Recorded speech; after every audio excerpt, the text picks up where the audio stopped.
Welcome to the E-Commerce Growth Show, brought to you by Segmentify.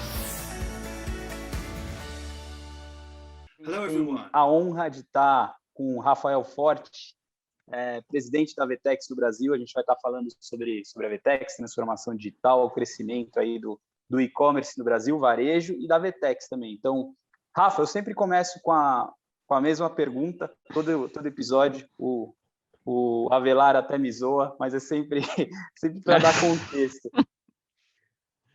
O Avelar para zoar alguém não precisa de muito também, né? Exato. Então eu sempre começo com o big picture. Eu sempre falo, cara, qual que é a foto? Quem que é o Rafa Forte, né? Qual que é a história? Como é que essa história tua de Vetex, de e-commerce? Então conta pra gente. Tá bom. Cara, vamos lá. Primeiro, obrigado pela oportunidade de estar aqui com vocês, cara, de poder contar a história, de poder participar dessa troca de informações aqui, que é muito, cara, muito legal. E, o Rafa Forte, cara, é um cara que... Primeiro, ele fez uma faculdade de Direito. Ele é advogado. Essa é uma das perguntas. Ele é um cara que lá no final dos anos 90, ele não sabia muito bem o que fazer da vida, se ele ia fazer publicidade, se ele ia fazer direito por causa da influência da família, mas que foi bem na mesma época em que ele começou a conhecer um pouco da internet, né? Eu lembro que alguns anos antes, talvez em 95, eu tinha entrado pela primeira vez na internet no Yahoo. Foi o primeiro site que eu entrei na minha vida. Ali para 97, 98, eu comecei a aprender um pouquinho de HTML, eu me apaixonei por aquilo. Eu já gostava de mexer com Photoshop, com Corel, etc. Comecei a mexer um pouquinho de HTML. E no mesmo ano em que eu entrei na faculdade, ali 98, 99, eu vendi um site para um amigo. E eu comecei a fazer site em casa, cara. Você fazia site para balada, não era? Então, isso veio depois. Eu fiz um site para esse um amigo meu, que ele estava montando uma agência ele era o personal trainer, ele estava montando um site para ele, e depois, por causa desse site, um outro personal trainer da academia, onde eu treinava, falou, cara, eu tenho uma pequena agência de turismo, e eu preciso montar o site. Eu fui lá e montei o site para essa pequena agência de turismo, que na época era Forma Turismo, que estava começando, né? Inclusive, você Hoje trouxe os caras... o Leandro, né? Tá com vocês agora, né? Então, o Leandro, na verdade, eu vou chegar nessa história, mas o Leandro, ele trabalhava comigo antes, na WX7. Eu vou chegar lá nesse ponto. E aí, em 2001, aí o que acontece? Na Forma Turismo, havia um cara com quem eu fiz amizade, fiquei muito amigo, que ele fazia toda a parte gráfica da Forma Turismo, né? E ele também fazia toda a parte gráfica para as baladas aqui de São Paulo. Ele fazia aqueles flyers que o pessoal distribuía na porta de escola, distribuía na própria porta de balada, e eu propus a ele, falei, cara, vamos oferecer site para esses caras também, né? Então, e aí eu comecei a fazer site para as baladas de São Paulo. Acho que eu fiz site para quase todas as baladas de São Paulo. Abri um site de balada também, chamava Promonite, e aí eu comecei a criar sistemas um pouco mais dinâmicos, né? Porque aí eu comecei a criar o quê? Eu criei esse sistema de lista para o pessoal botar nome na lista da balada para pagar menos na entrada. Sabe o que eu fiquei triste agora? Eu não era teu amigo ainda nessa época, cara. Você não tinha nem idade para embalada ainda, Renato. Como eu queria ser teu amigo nessa época, cara. Você não tinha nem idade para entrar em balada ainda, Renato. Aí o que acontece? Aí eu comecei a criar, o que eu comecei a fazer? Eu comecei a ir nas baladas de segunda a segunda fotografando. E aí eu comecei do site que você botava nome na lista, você para botar nome na lista, entrar, você tinha que se cadastrar, para ver fotos, você tinha que se cadastrar. Cara, era uma época que a gente coletava assim, milhares de e-mails todos os dias. E eu não sabia o que fazer com aquilo. Não tinha ideia, né? Depois começou a surgir um monte de outras coisas. E aí, nessa época também, a gente começou a montar... Aí, em 2000, eu conheci o Soncini. que apareceu nessa empresa que a gente estava montando, eu cuidando da parte digital, digamos assim, do site, e o Érico fazendo a parte impressa. E ele falou, pô, eu quero mexer com isso aí também. Ele tinha acabado de entrar em engenharia, ele queria aprender internet, queria aprender internet e programar, e a gente começou a trabalhar junto, desenvolvendo os clientes que a gente tinha de internet, né, de sites. Aí a gente saiu de lá em 2000 e montamos a WX7. Né, oficialmente em 2001, que foi na mesma época em que a VTEX estava sendo fundada pelo Geraldo, pelo Mariano, né? O que significa 2000... WX7? Tinha um significado ou não? Cara, era de Web Experts e 7 era um número para dar sorte. É isso. Legal. Né? E aí a gente, em 2001, a gente montou a WX7. Uhum. Em 2003 veio aparecer um dos nossos clientes e falou, cara, eu quero começar a vender pelo meu site. Vocês conseguem fazer eu vender pelo site? Não ser apenas um site estático, um site institucional? A gente falou, cara, a gente dá um jeito. E aí começamos, em cima daquele framework que a gente tinha montado para cuidar de foto, cuidar de notícia, fazer cadastro, a gente começou a criar o quê? Um módulo de produto, um módulo de pedido, etc. Integramos com o meio de pagamento e ali, em poucas semanas, a gente tinha um e-commerce. E aí, cara, o e-commerce é uma coisa que é apaixonante, é muito dinâmico, né? Muito mais legal. Naquela época, todo mundo com cabeça de desenvolvedor também, assim, é muito mais divertido você desenvolver, por exemplo, uma plataforma de e-commerce do que um site estático ou alguma coisa nesse, um site institucional.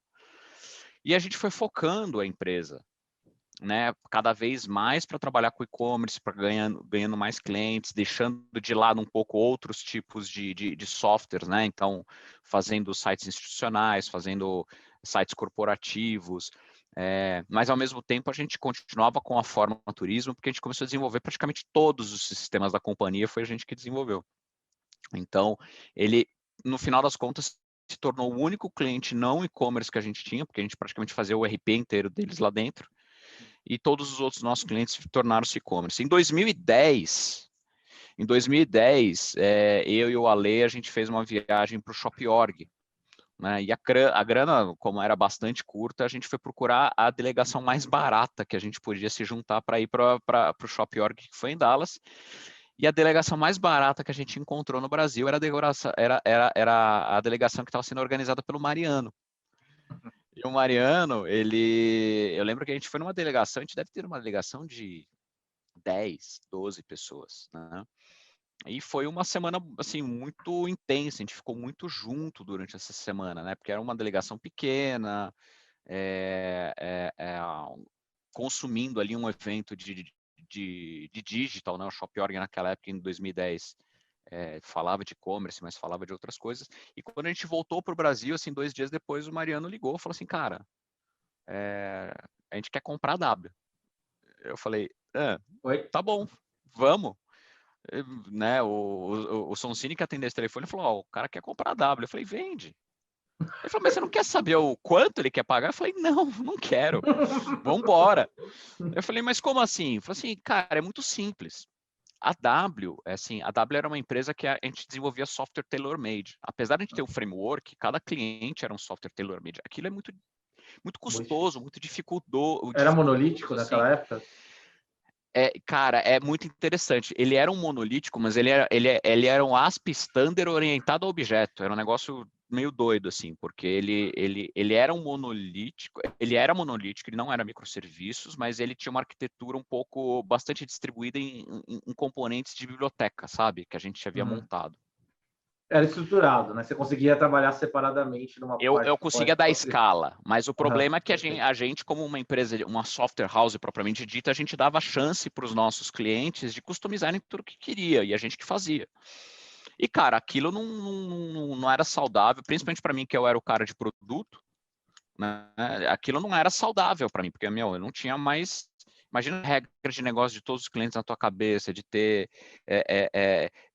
para você poder crescer, você precisa ter cada vez mais gente, cada vez, entendeu? Aquilo não estava legal. Então eu já tinha um interesse de criar um software como serviço, né? Então de transformar a plataforma num software como serviço, onde a gente evoluía o produto e não o cliente propriamente dito. O cliente evoluía a partir do que a gente evoluía no produto, né?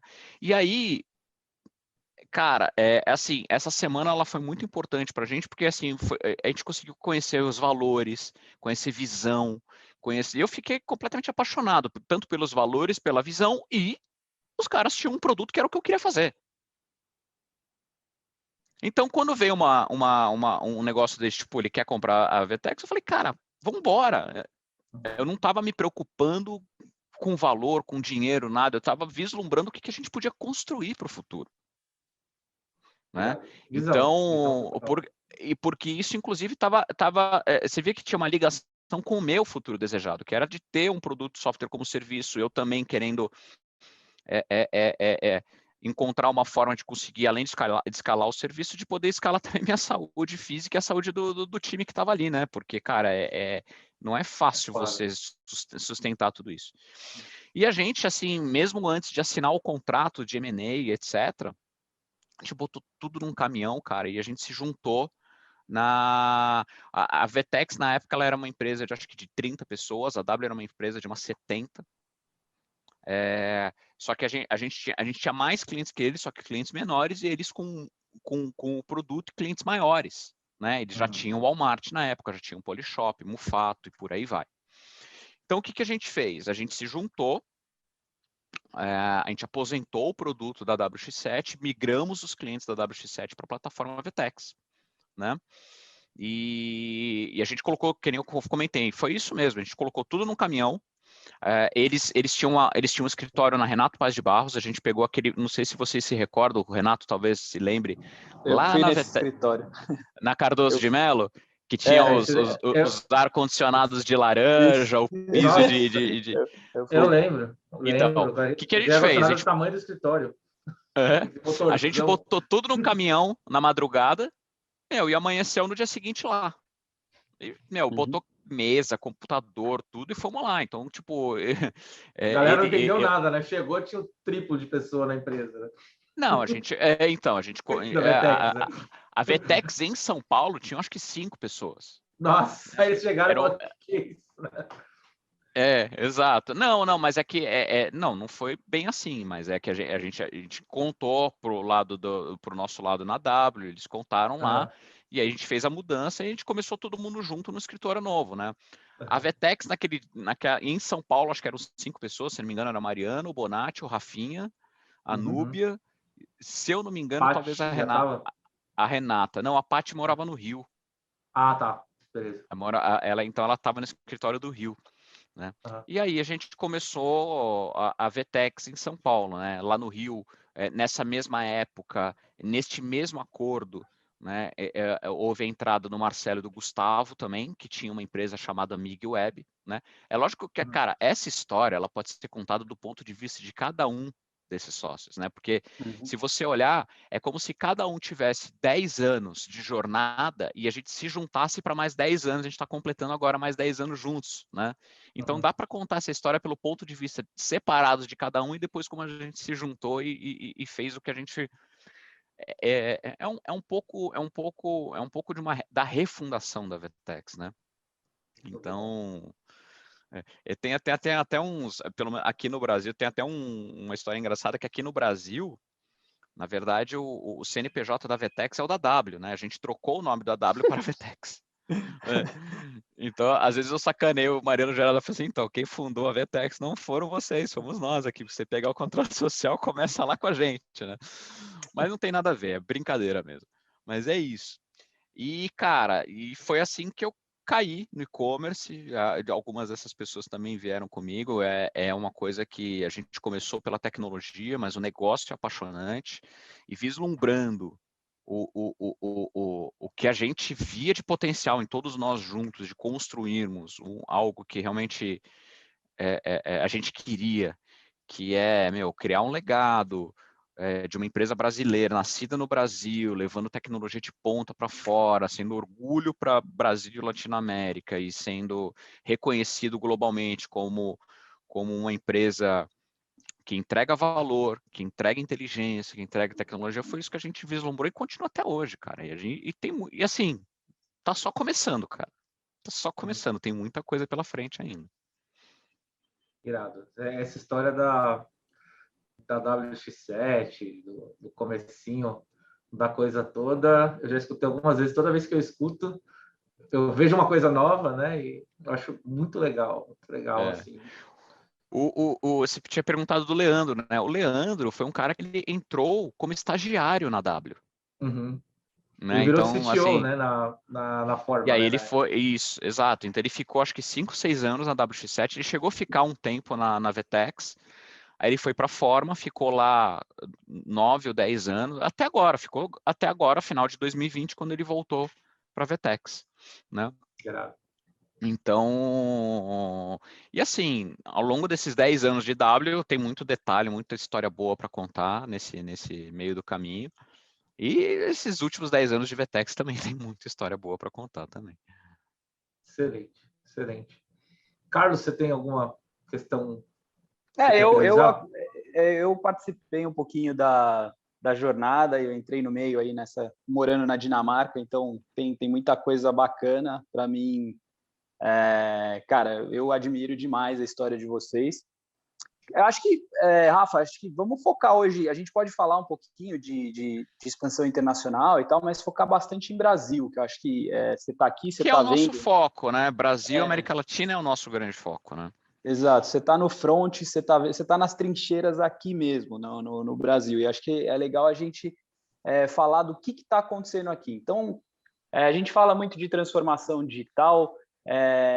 Primeiro, acho que eu queria pegar um cenário pré-pandemia, como é que a VTEX vinha caminhando num crescimento já acelerado.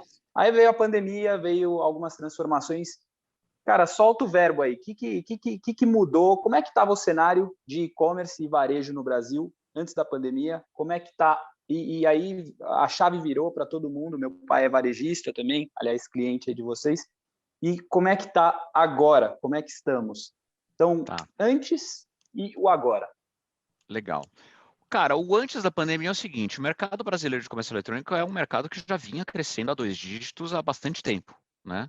Então, ele vem crescendo acelerado. Se você comparar com mercados mais avançados, como o americano, o europeu e o asiático, a gente vê que existe um caminho muito promissor e muito longo para esse crescimento ainda. Então, ele já vinha crescendo bem.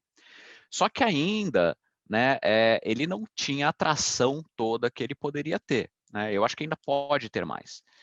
Por quê? Porque por algumas questões culturais do próprio empresário brasileiro, digamos assim, né? O digital, por não ser ainda muito, ele não ter uma grande participação em geral nas companhias tradicionais, o empresário ele sempre tratou o e-commerce muitas vezes como um side business, não como o main business deles. E ele sempre deu prioridade por fazer, cara, vou abrir loja, vou investir em expansão aqui, vou fazer franquia, né? Mas o e-commerce estava lá, né?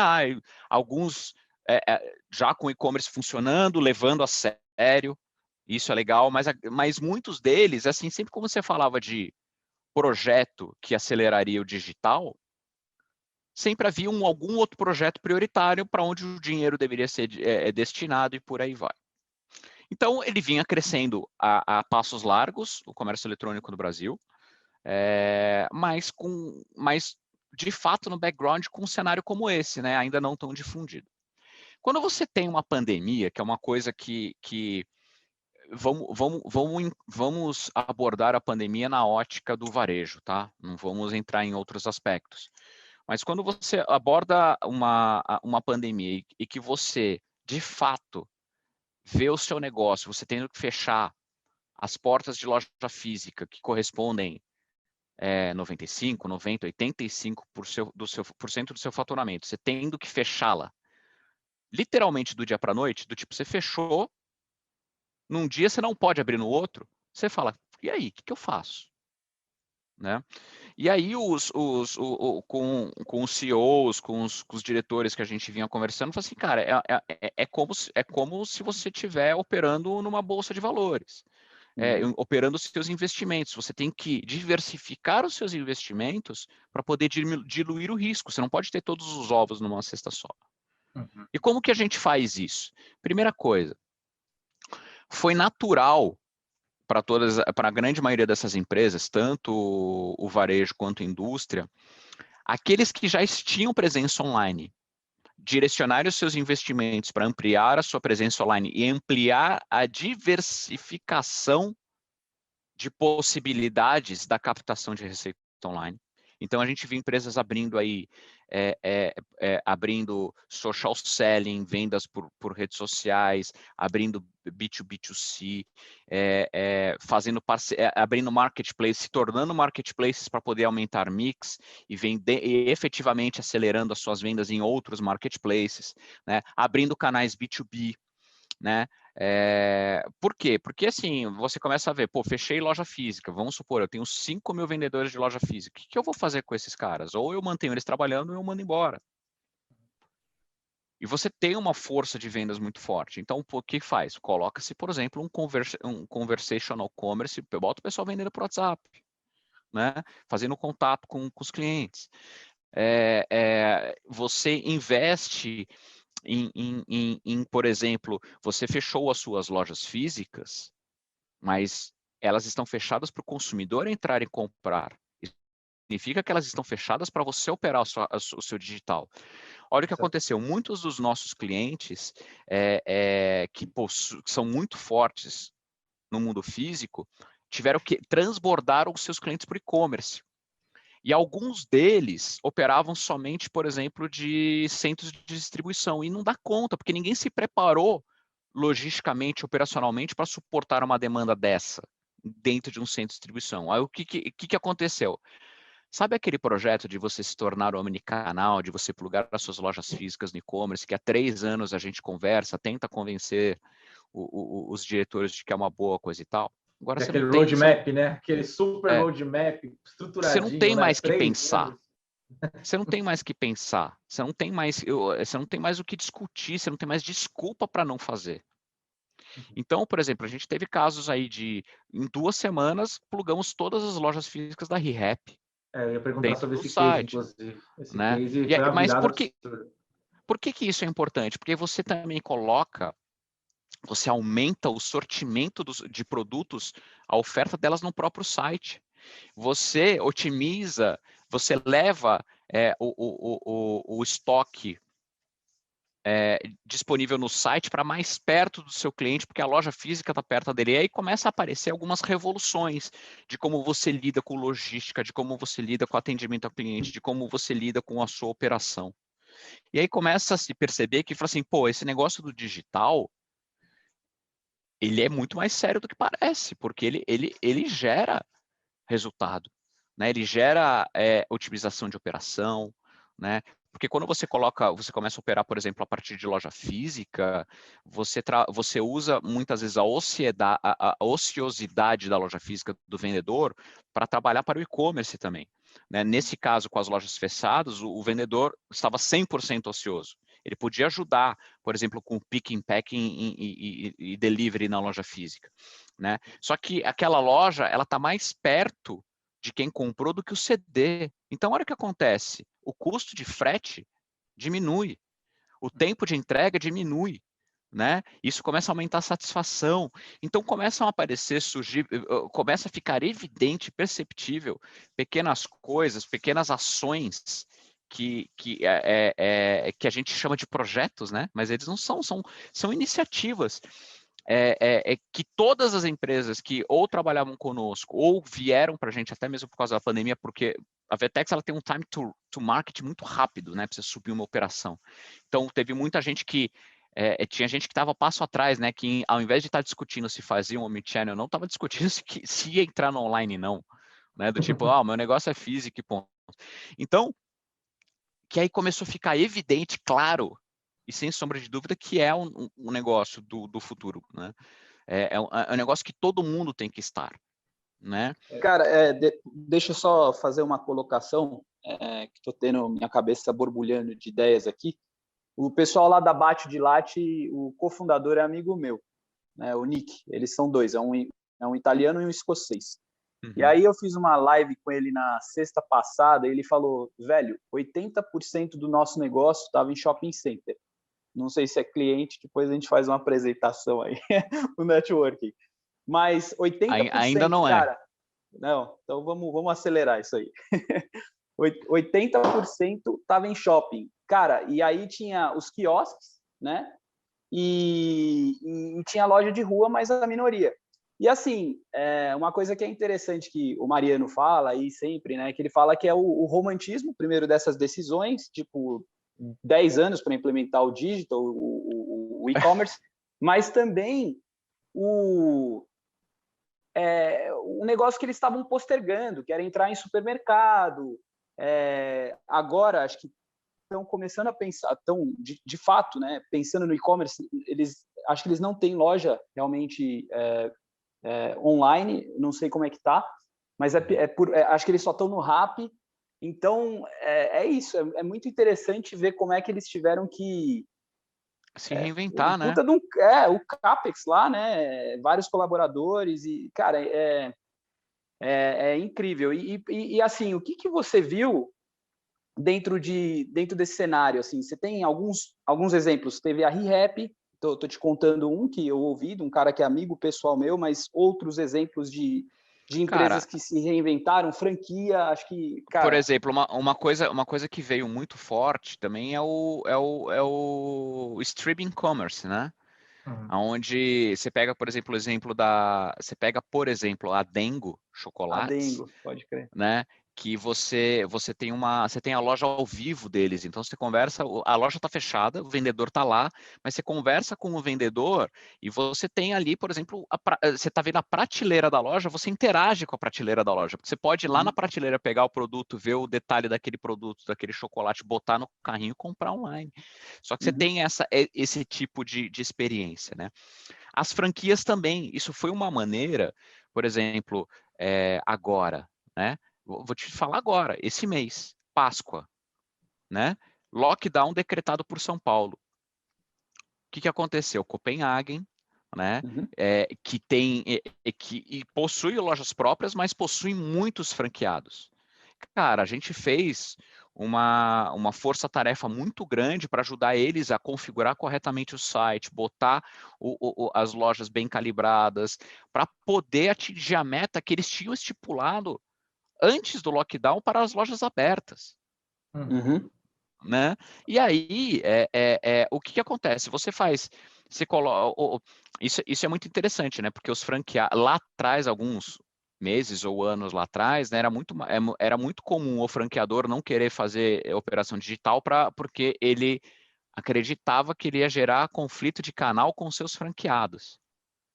Né? E esse caso é mais um deles que prova de que é importante você ter esse canal digital em parceria com os seus franqueados, porque você está gerando um negócio para eles. Né? Colaborativo. Exato, porque o franqueado, o que ele quer? Ele se vale da força da sua marca para impulsionar a loja dele, que está ali no bairro, né, que ele... Você concorda que se um franqueado for lá trocar a nome da marca dele, muitas vezes ele perde força de vendas, né? Por quê? Porque ele está se alavancando do poder de marketing que a marca tem, da atração dessa marca no mercado. E aí, no digital não é diferente, porque você faz o quê? Eu comprei chocolates da Copenhagen no online e ela foi corretamente distribuída para uma franquia para perto de mim. Né? E você gera negócios para as pessoas. Então, esse foi um grande outro exemplo. Né? Então, você tem... e eles atendendo por WhatsApp também. Né? E eles atendendo por WhatsApp. Eu tenho um case com vocês, Rafa, de chocolate também. Não sei se chegou em você. Você conhece a Flormel, indústria de chocolates? Eles são chocolates saudáveis. Eles estavam numa outra plataforma, só que menorzinha, né? E quando a gente fez o plano, né, de virada com o grupo da Unbox, né, que é do Magalu, o grupo que financia a operação da Formel. Eu desenhei um escopo para fazer um projeto em 20 dias com a Vetex, né? Uma virada de 20 dias, eles viraram com 100% a mais de venda na virada, na data da virada. 6 meses depois, eles estavam vendendo 500% a mais com a Vetex. Um ano depois, eles tiveram 150 vezes retorno sobre o CAPEX do projeto. 150 vezes retorno sobre o CAPEX do projeto na implantação comigo. Inclusive, eu estou com assessoria de imprensa aí para lançar esse case, já esses números eu posso falar. É um case fenomenal, inclusive disso que você comentou de vendas por parceiro, por funcionário, social selling, a gente criou um software disso, e eles têm com o Vetex, nativamente, as nutricionistas oferecendo os chocolates saudáveis pelo WhatsApp por e-mail. Então, é um negócio legal pra caramba que a gente fez junto aí. E você vê mais um caso. E aí o que acontece, Carlos? Qual que é o resultado disso? Não tem volta atrás, né? O empresariado já entendeu que precisa continuar investindo. Os consumidores, a hora que abrirem o lockdown, eles não vão deixar de comprar na loja física, mas eles já compreenderam e gostaram de que tem o canal online. Né? E aí, o que acontece? Eles vão usar conforme conveniência. Né? Então, por exemplo, eu não vou deixar de, por exemplo, ir na Copenhagen do shopping ou numa Bate de Latte do shopping quando eu tiver a fim de sair para passear e ir lá e tomar o meu sorvete. Mas vamos supor que um dia eu queira, preciso comprar um presente, alguma coisa, eu não vou pensar duas vezes, eu não vou sair daqui para ir no shopping para comprar um presente, eu mando entregar. Né? Então, uma coisa, por exemplo, no Brasil, durante a pandemia, eu já ouvi alguns números, mas eu acho que o que eu mais ouvi ser repetido é que o Brasil ganhou 13 milhões de novos e-consumidores, né, ao longo de 2020. E, cara, são pessoas que muitas delas eram avessas à compra online por diversos motivos, ou não confiavam, né, achavam que seus dados iam ser roubados, etc., né? E outras que realmente às vezes não tinham tido oportunidade, porque uma coisa também é clara, né? Por que a gente teve tanta gente assim?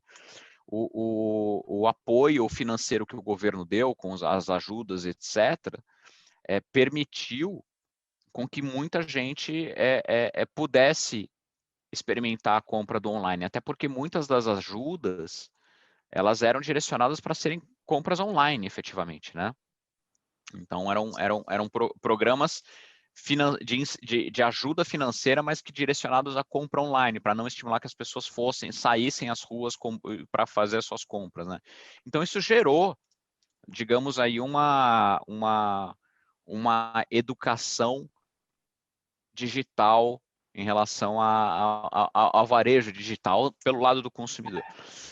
Então, a gente tem, evidentemente,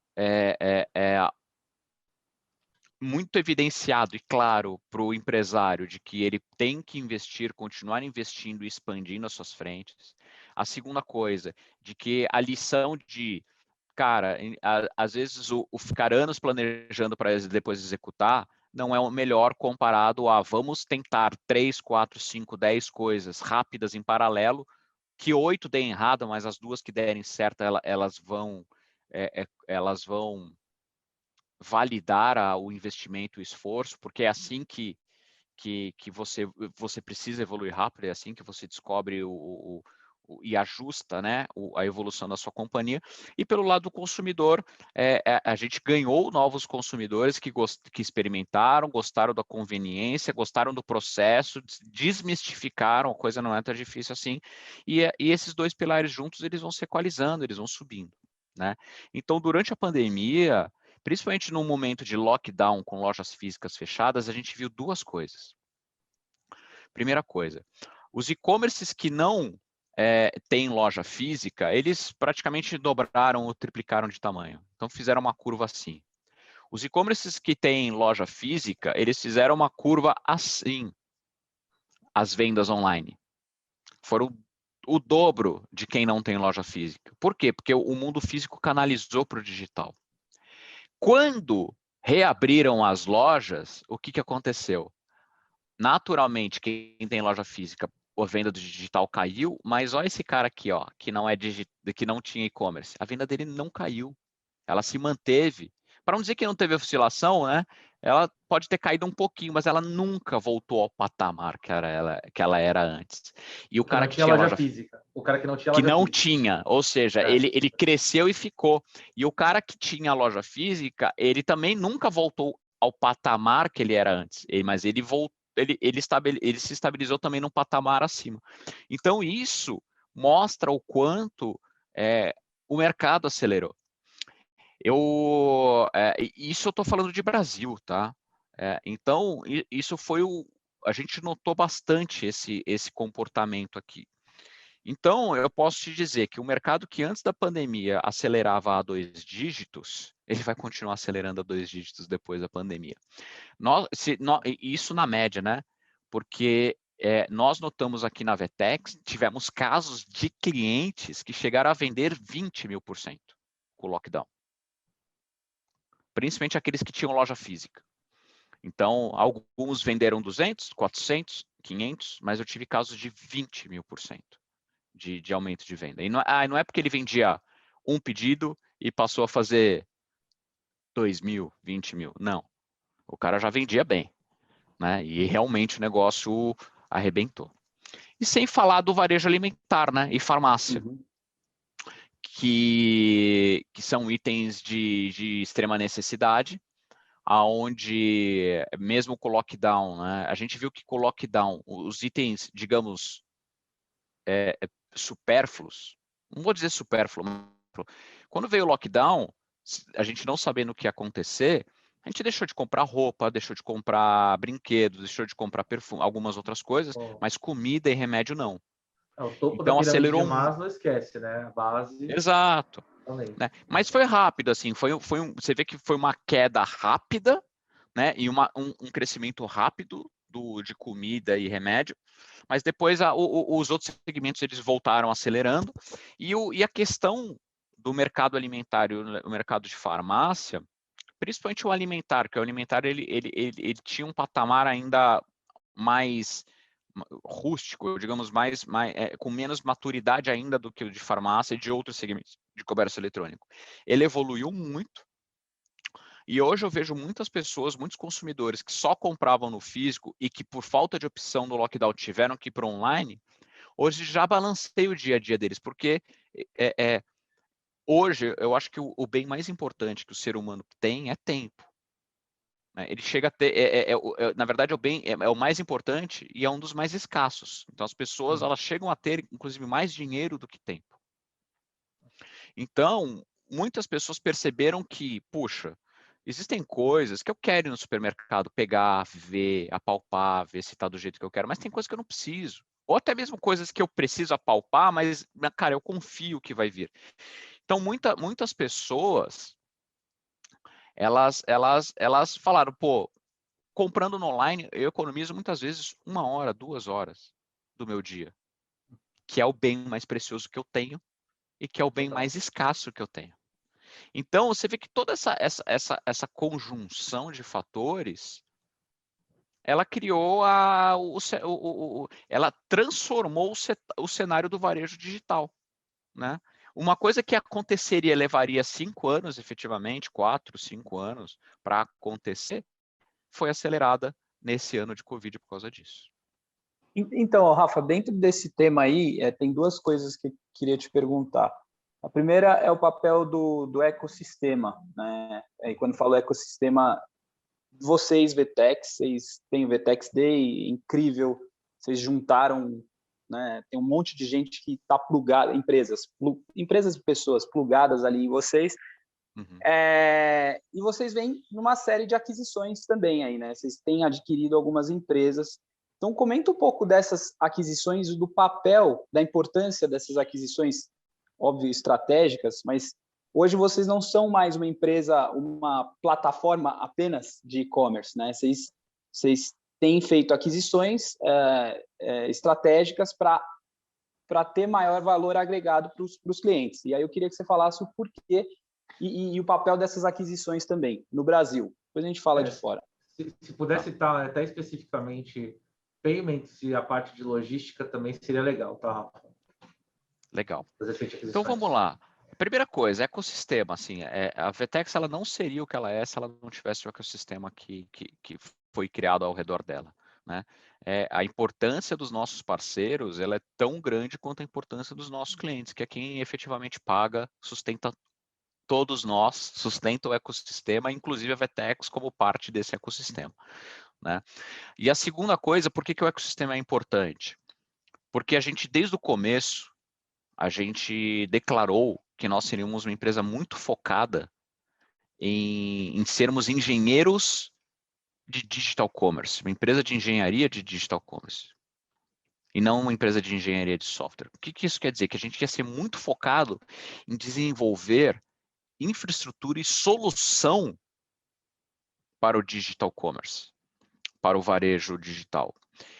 E ao declarar isso, existem muitas coisas que são necessárias para que o digital commerce funcione, que a gente, no mesmo momento, declarou que a gente não ia fazer.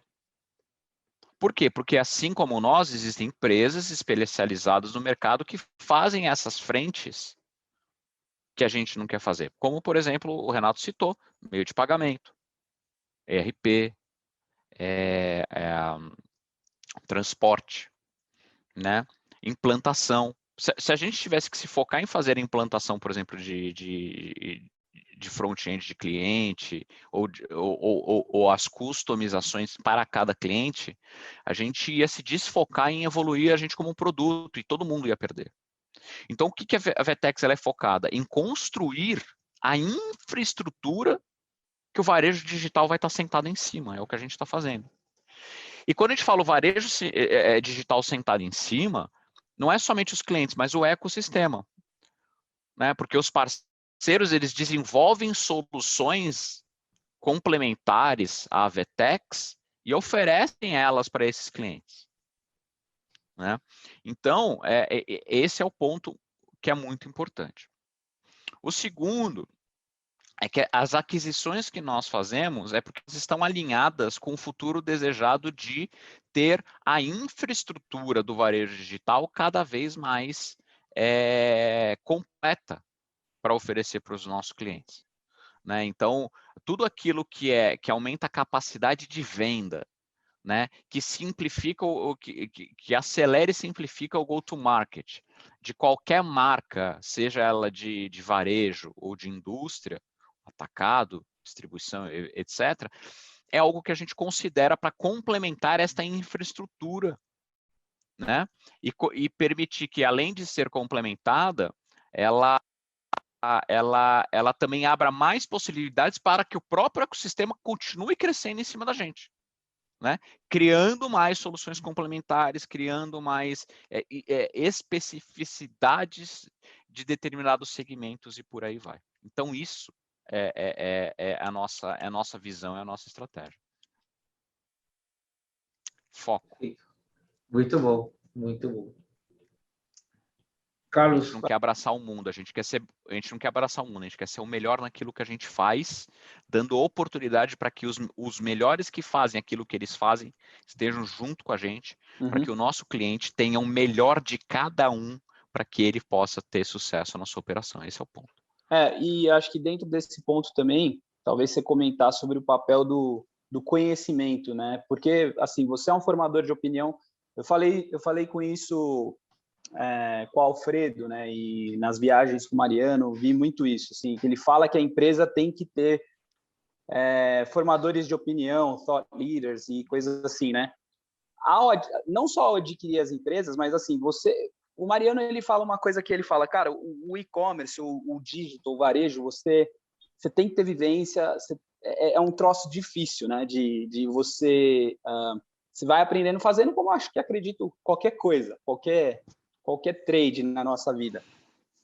Mas o papel do conhecimento, Rafa, para a VTEX hoje, como vocês, eu acho que vocês estão no movimento tem o Tetrix, não é isso? Formar novas pessoas e também com essas aquisições. Eu queria que você falasse um pouco sobre a importância do conhecimento para a VTEX para criar essa infraestrutura e também para ser opinionado, né? Porque vocês têm que chegar num cliente, hoje os caras não querem saber só o que é o e-commerce, você tem que mostrar 2, 5, 3 anos para o cara que está ali na frente, o que vai acontecer, quais são os desafios, enfim. Exato. Primeira coisa, cara, a educação é um dos pilares fundamentais da Vetex. Especialização. Do mesmo jeito que nós somos uma empresa de tecnologia, né, com um DNA muito forte em negócio do digital commerce, né? E nós somos uma empresa que o que a gente entrega é conhecimento, né? Engana-se quem diz que a Vetex é uma empresa que só entrega software. Não, a gente entrega muito conhecimento. Aliás, os nossos grandes clientes, um dos maiores valores que eles veem na gente é o conhecimento que a gente aporta. Então, nós treinarmos as pessoas, difundirmos conhecimento sobre digital commerce, sobre tecnologia, conhecimento matemático, isso para a gente é fundamental, né? Então, você citou o Tetrix como uma das nossas iniciativas de trazer oportunidade para jovens de alto potencial, que não necessariamente são pessoas do segmento de tecnologia, mas são de qualquer segmento, a conhecerem o digital commerce. E por que isso? Porque não existe faculdade de digital commerce, que nem você falou, né? E-commerce se aprende na raça, você aprende fazendo, você aprende empacotando produto, você aprende fazendo campanha, você aprende programando regras de negócio, você aprende entregando produto, né? E a gente tem, como a gente acumula muita informação, muito caso de uso, afinal são 3.000 clientes, são 3.000 operações de todos os tamanhos ao redor do mundo, de várias categorias, muitas especificidades. Esse conhecimento que a gente pega, a gente precisa de alguma maneira transmitir. O Tetrix é uma iniciativa. A gente tem o DCS, que é o Digital Commerce Specialist, que é uma iniciativa também onde a gente coloca jovens de alto potencial para passar por todas as áreas da empresa, né? A gente tem áreas que a gente considera como back-offices e áreas de front-office, então elas entram nos back-offices para deschavar, né? Atender cliente, conhecer tecnologia, conhecer operação, e são programas assim, de anos, tá? Não é que o cara, não é um estágio de verão. O cara vem para cá para passar anos da vida dele aprendendo até conseguir chegar no front office da companhia, né? E todo esse conhecimento, ele se baseia em pessoas, né? Então não é à toa que na companhia ontem eu bati um papo com o Guilherme Benchimol, né? Que é o fundador e o CEO da XP Inc. E ele falou assim, Rafa, nos últimos 10 anos da minha vida, eu gasto 90% do meu tempo com a cultura e com as pessoas da XP. Porque é isso que faz o negócio crescer. Então, a gente tem algumas coisas aqui dentro, né? Assim, por exemplo, todas as pessoas que entram na Vetex Brasil, elas conversam comigo. Todas as pessoas que entram na Vetex, no mundo, Mariano conversa com elas, né? Porque não basta também ter o potencial, tem que ter os valores, tem que ter o alicerce, tem que casar a cultura com a nossa, né? Quando a gente faz uma aquisição de uma empresa, a gente não está adquirindo um produto, né? O que nós estamos fazendo? Nós estamos convidando pessoas de alto potencial que têm os mesmos valores que a gente se juntarem ao nosso sonho grande. Eu contei a história da Vetex aqui, né? A Vetex, quando ainda não era a Vetex que é hoje, ela se fez a Vetex que é hoje porque a gente juntou pessoas com valores muito parecidos, com visões parecidas, com opiniões diferentes, porque isso é importante. Então você pega ali o Mariano, o Geraldo, eu e o Sonsini, Marcelo, Gustavo, os Delacquas, o Udley, o Adriano, né? Depois veio o Trezub, o Kleber, né? Vieram o Fernando Barros. Cara, são todas as empresas que a gente adquiriu, todas essas pessoas são pessoas notáveis, que são referências na nossa frente, que vieram para somar, né? Existem, e veja, né? A minha empresa é um exemplo, o produto não foi utilizado. Né?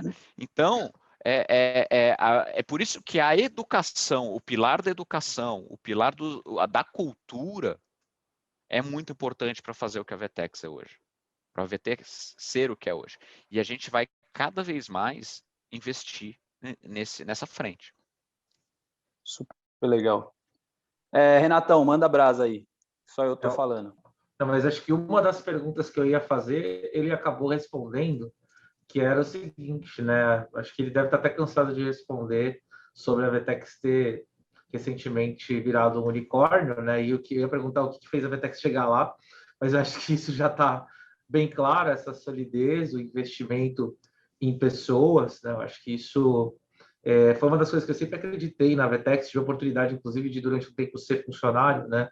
Não só parceiro, e eu pude ver esse diferencial, né? Empresa com um mindset muito sólido em pessoas, né? Em cultura, conhecimento, essa questão de reference voice, sempre escutei o Mariano falando, achei muito legal, aprendi muito e acho que isso, falando desse caso, não tinha outro caminho, né? Senão, de fato, a empresa se tornar uma das empresas de maior valor em tecnologia no país, né? E logo no mundo.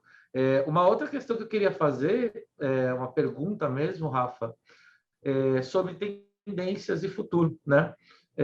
Você que tem acesso aí, né, a tanta informação, né, desde a base até o topo, o que você acredita, né, que é o futuro, né, do e-commerce e do varejo, da omnicanalidade como um todo, né?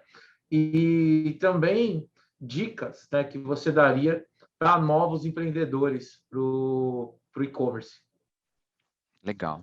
Cara, uma coisa que eu vejo que já vem acontecendo é a simplificação de interface com o consumidor, né?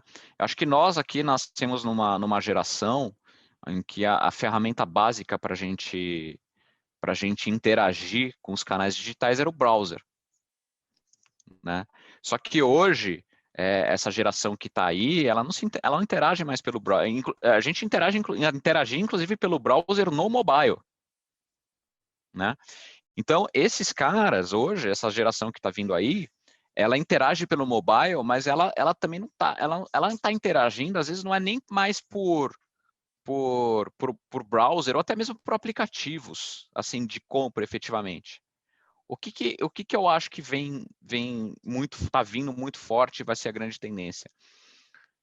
É a interface simplificada, como, por exemplo, o WhatsApp. Né? Então, eu vejo que é o tal do conversational commerce, né? Que é você ter uma linha de comunicação mais fluida para você concluir as suas compras, né? Então, você tem ali o WhatsApp, você vem vindo o Alexas, Siris da vida, né? Então, eu vejo isso como uma tendência, né? Que é uma coisa que, por exemplo, a VTEX já está preparada há muito tempo, porque ela, como headless, não importa a interface que você está usando. Exato. Consome a API, né? e Você plugar a VTEX numa Alexa, você plugar a VTEX no WhatsApp, você plugar a VTEX em qualquer outra interface, né? Ou device de interação com o consumidor, é muito fácil, né? E cara, eu acho que a dica que eu dou para os futuros empreendedores, na verdade, é assim, eu espero que eles me deem dicas, porque eu acho que eu já estou muito superado. Eu olho assim para essa geração de 20 anos, cara, e eu fico olhando, nossa, se eu tivesse metade do conhecimento e da capacidade de execução que eles têm na idade deles, eu acho que hoje eu estava até muito mais longe.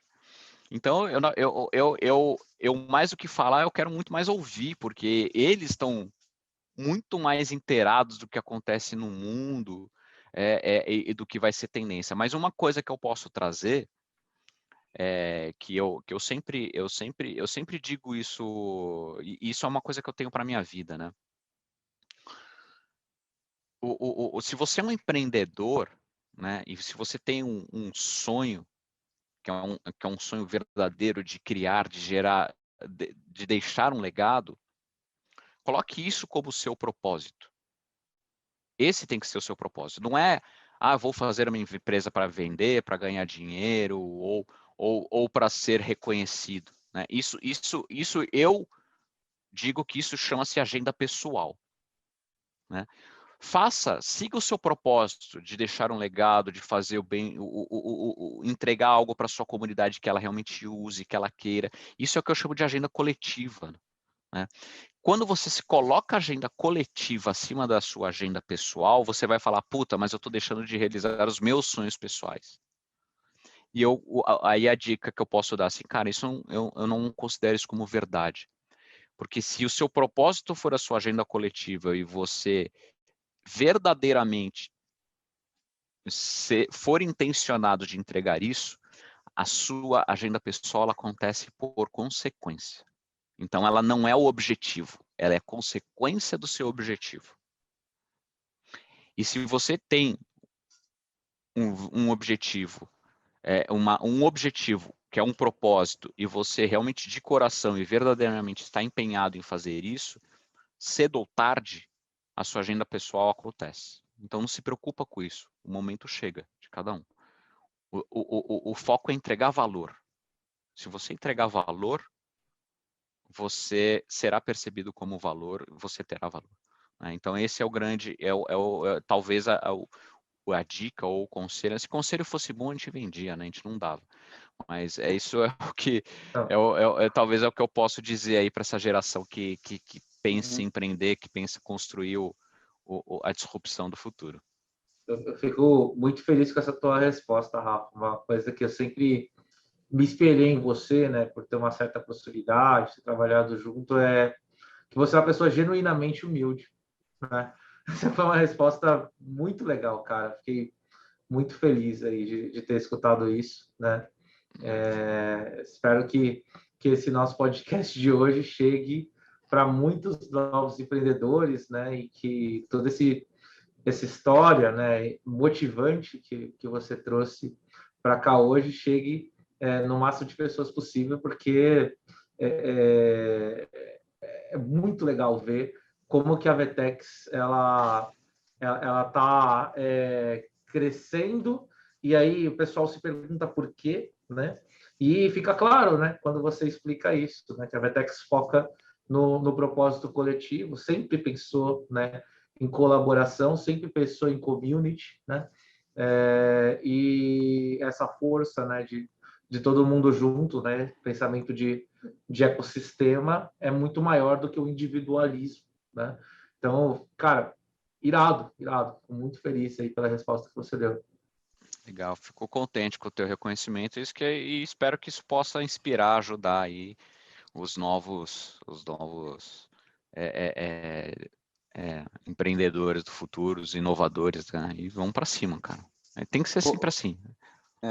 O Rafa, eu tenho só mais uma última pergunta. Eu sei que seu tempo é muito valioso, mas para a gente falar da indústria também, né? Acho que como é que a indústria pode se transformar aí hoje com uma solução digital como a Vetex? E quais os caminhos, né, que a indústria, que você vê agora as próximas fronteiras para a indústria? A indústria, assim, eu vejo já vem de alguns anos algumas indústrias se transformando com a gente, né? Eu vejo, eu costumo dizer que a indústria ela se tornou o novo varejo, né? E o varejo ele se tornou um canal de distribuição.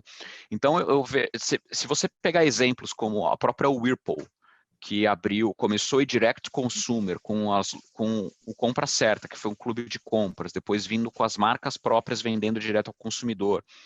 Eles provaram que dá para você trabalhar desta maneira sem gerar conflito de canais com o varejo e outros canais em si. Né? Samsung, Motorola, Nestlé, muitos deles indo direto ao consumidor. O que a indústria tem feito, que eu acho que é um canal sem volta, é o que a gente chama do direct consumer. né? E isso tem reinventado a cadeia de distribuição. Como que a indústria se relaciona hoje com os seus distribuidores? Como que esses distribuidores se relacionam com o ponto de venda e como que esse ponto de venda se relaciona com o consumidor, né? Então, esses 4 elos da cadeia, eles têm mudado muito, principalmente também por esse push da indústria, de querendo conhecer, se aproximar um pouquinho mais da outra ponta da cadeia, que é vender direto para o consumidor. Essa é a primeira coisa. Aí, derivado disso, surgem as outras. Porque a indústria que comumente vende para a distribuição, vende para o varejo para eles poderem revender, eles começaram a criar outros modelos de parceria, né? Por exemplo, eu vejo indústria sendo sellers em varejos regionais para permitir que os varejos regionais comecem a vender para regiões que ele não tem loja, ele não atua. Por exemplo, você pega uma Ferreira Costa lá no Nordeste vendendo Whirlpool. Só que se eu entrar aqui de São Paulo querendo comprar uma geladeira da Whirlpool no Ferreira Costa, quem que vai me entregar? A Whirlpool, porque ela está mais perto de mim. O frete é mais barato. Então, olha que interessante. A indústria usa a Ferreira Costa como marketplace, e ao mesmo tempo ela é um posto de estoque avançado da Ferreira Costa que não comprou esse produto perto de um consumidor que ela não está perto. Faz sentido? E aí, o que começa a acontecer? A indústria começa a ganhar inteligência de como lidar com o consumidor na ponta de todos os mercados. E isso, cara, começa a gerar uma explosão de insights, né? É totalmente mind-blowing, assim, é porque você começa a ver pequenas variações dessas operações que começam a transformar as relações entre toda essa cadeia, né? Então, isso é fascinante. Cara, dava para a gente faz um follow-up. Tá? Dá para falar muito, cara. Vamos sim. A gente monta um follow-up depois. Olha, eu queria te agradecer muito, muito valor gerado. Rafa, obrigado. Parabéns, muito sucesso, muita vida longa, muita saúde também, né? Obrigado. Nossa, é um prazer estar com vocês aqui. Adoro bater esses papos. Adoro poder provocar, trazer insights. Eu tenho certeza que, às vezes, espero que alguém ouça isso aqui e venha alguma ideia nova, apresente para a gente, faça um case novo. Cara, é muito legal poder contribuir. Perfeito. Excelente. Valeu, Rafa. Muito obrigado, gente. Mestre. Valeu, obrigado. Um abraço, gente. Valeu. Obrigado, Renatão. Valeu, Carlos. Valeu, cara. Abraço. Tchau. Obrigadão, Guilherme, também. Um abraço, gente. Obrigado, Guilherme.